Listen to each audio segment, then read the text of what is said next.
In a Mogadishu classroom tucked away from the world, this class is practicing spelling.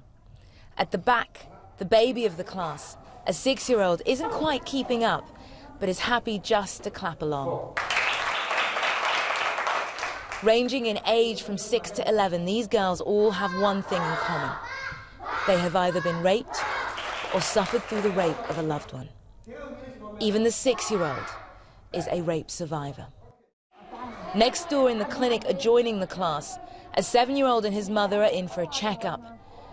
The mother was raped and then watched helpless as her son was molested.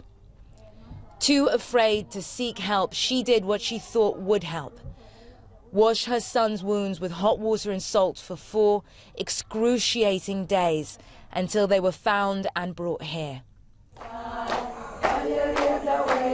This is the Elman Peace and Human Rights Center.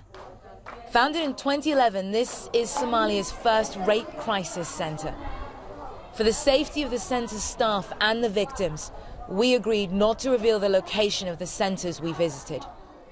When you hear the numbers, they're pretty extraordinary. 1,700 raped in camps in Mogadishu alone. And also that it's not just in the IDP communities too. It's very much the host community that's also affected by rampant abuse of sexual and gender-based violence. Rape in Somalia carries huge social stigma, and after more than 2 decades of war, there is no way of knowing how many women are suffering in silence. For the first time in decades, there is reason for optimism here. A newly appointed and popular president and increased security. Yet the plight of Somalia's women has seen little improvement. Earlier this year, Lola Usman Baraka made headlines when she reported her rape at the hands of men she claims were government soldiers. They took turns to rape me, she told us, only stopping when they thought I was dead. When she reported the crime, it was Baraka who was arrested and convicted of defaming a government institution.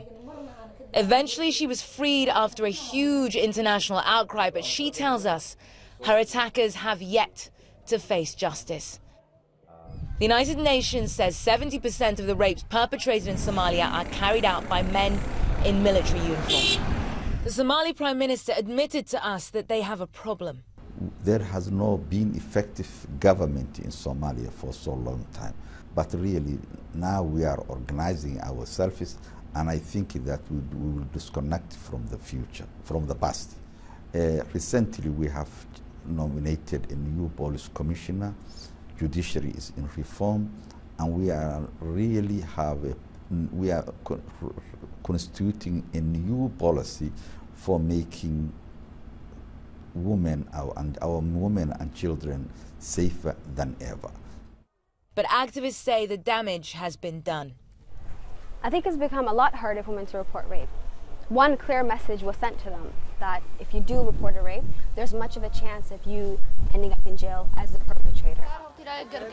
And often the same woman is raped repeatedly by different perpetrators. Hawa agreed to talk to us as long as we concealed her identity and referred to her by a pseudonym. After being raped, she told us she fled her home for what she thought was a new beginning in another part of town. In her new home, and in spite of being pregnant with the first rapist's baby, she says she was attacked again. The UN is due to send in a British-funded team of experts on sexual violence to support the Somali government in establishing protection mechanisms, but that will take time and money in a country that has so many pressing needs. I think that this newfound stability and these new steps toward this new progress that has been made by Somalia, that the entire world is celebrating, because it is indeed worth celebrating, that it has to be something that everybody has access to, and that 10 years ago and today shouldn't be the same for the woman that was disregarded either way. For now, they're relying on themselves and each other to rebuild their lives as best they can. Naam al-Bagher, CNN, Mogadishu.